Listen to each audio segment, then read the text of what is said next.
وقال فرعون ذروني يقتل موسى وليدع ربه إني أخاف أن يبدل دينكم أو أن يظهر في الأرض الفساد.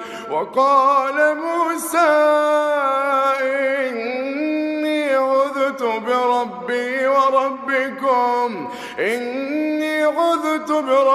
وربكم من كل متكبر لا يؤمن بيوم الحساب. وقال رجل مؤمن من آل فرعون يكتم